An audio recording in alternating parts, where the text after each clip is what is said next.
मैंने सब भगवान जितने भी मैं जानती थी सबके नाम लिए, हिंदूज के, मुस्लिम्स के, क्रिश्चियन के, सिख के, चाइनीज, बुद्धिस्ट, जैन, और कहा कि अगर इनमें से कोई भी आप हो तो आओ और आकर अपने आप को मुझे दिखाओ, मैं आपको जानना चाहती हूँ। No matter what I will follow you. ऐसा पहली बार नहीं है कि वंदना कोई जवाब पाने के लिए बेताब है। वो सदा से ही सत्य को तलाशती रही हैं। मैं बचपन से एक धार्मिक प्रवृत्ति की थी और हमें हमेशा यही शिक्षा दी गई कि अच्छे काम करना है, किसी का दिल नहीं दुखाना, सबके साथ प्यार से बात करना है। पर अंदर से एक आवाज आती थी कि कुछ और है, कुछ और भी है। There is something more to life, there is something more to it. और मेरे अंदर एक सच को जानने की इच्छा थी कि वो सच क्या है। वंदना सभी धार्मिक अनुष्ठानों का पालन किया करती थीं और अमूमन अनेक पवित्र स्थानों पर भी जाया करती थीं, लेकिन फिर भी वो असंतुष्ट ही रहती थीं। मैं शीशे के आगे खड़े होकर सवाल पूछती थी कि what is this girl all about, what is my purpose in life, मेरा इस जीवन में मेरा क्या महत्व है, मैं किस लिए बनाई गई हूँ, क्या करूँगी मैं इस जीवन से, मरने के बाद क्या होगा। रात को जब घर में हर कोई सो जाता था तो वंदना अपने सृजनकर्ता को गुहार लगाया करती थी। तो जब मेरे घर में सब सो जाते थे तो रात को 12-1 बजे के टाइम पर मैं मंदिर में जाकर बैठ जाती थी और वहाँ बहुत से तस्वीरें होती थी, बहुत से देवी देवता होते थे जिनको मैं पूजा करती थी और मैं बोलती थी कि आज आप मुझसे मिलें प्रभु, आज आप मुझसे मिलें परमेश्वर, अपने दर्शन दें मुझे, आए मेरे सपने में आए। लेकिन उनके मन में खालीपन बना ही रहता था। हर इंसान के अंदर एक ऐसा दर्द होता है कि वो अपने क्रिएटर को जानना चाहता है, पहचानना चाहता है। I always used to question that there can never be a different god for a different country, there has to be one supreme power. Even though लोग बोलते थे रास्ते कई हैं, रास्ते कई कैसे हो सकते हैं, रास्ता एक ही होना चाहिए, और क्यों है रास्ते कई। और सवाल थे कि खत्म ही नहीं होते थे। मेरे जीवन का पर्पस क्या है, मुझे इस लाइफ में क्या करना है, मैं क्यों आई हूँ इस दुनिया में। Definitely there has to be something. Then I used to ask questions that God, I don't know you because there are so many gods and goddesses that I know about. साल गुजरते गए लेकिन वंदना को अपने किसी भी सवाल का जवाब नहीं मिला, बल्कि उनका भ्रम बढ़ता ही गया। I was battling inside my heart. I was going through a struggle.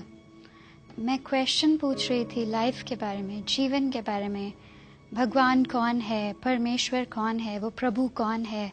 अगर वो है तो कोई वो एक है, वो इतने सारे नहीं है, वो इतनी सारी चीज़ों में नहीं है, वो क्रिएशन में नहीं है, वो क्रिएटर है।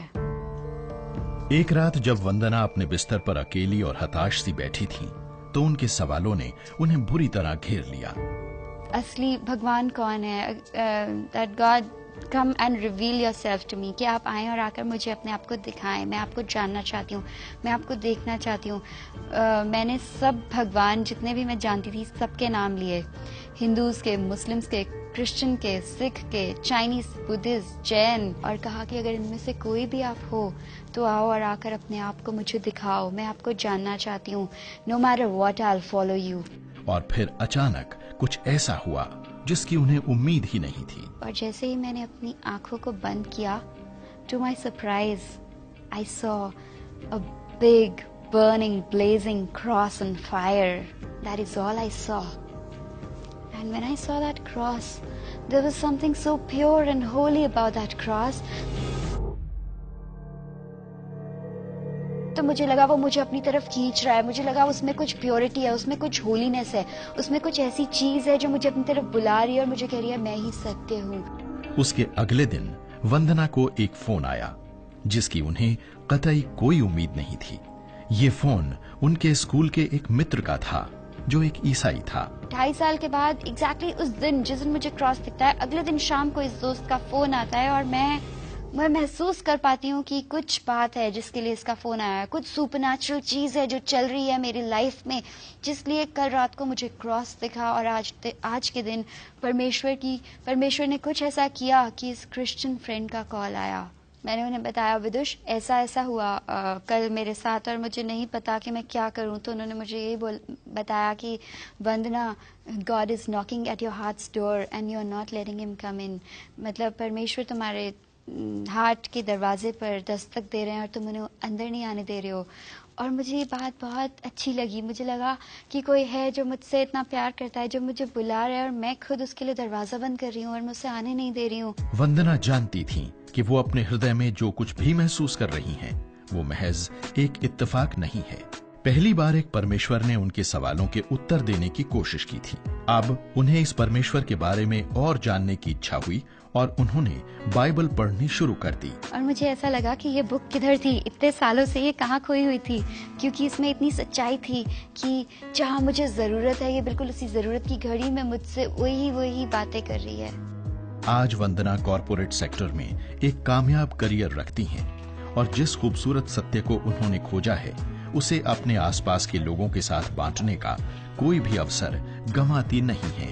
मेरी यही कोशिश होती है कि जो चीज़ मुझे दी है परमेश्वर ने, वो मैं दूसरों को दूं, क्योंकि मेरे पास कुछ सुंदर है, कुछ इतना अच्छा है जो मुझे हमेशा खुश रखता है। परमेश्वर ने हमें ऐसा कोई जीवन प्रॉमिस नहीं किया कि हमारे लाइफ में प्रॉब्लम्स नहीं आएंगे। प्रॉब्लम्स सबके जीवन में आते हैं, पर एक ऐसा जीवन है कि हम उसको बोल्डली फेस कर पाते हैं, हैंडल कर पाते हैं एवरी सिचुएशन। हम उसको गॉड की स्ट्रेंथ से और उसकी ग्रेस से फेस कर पाते हैं।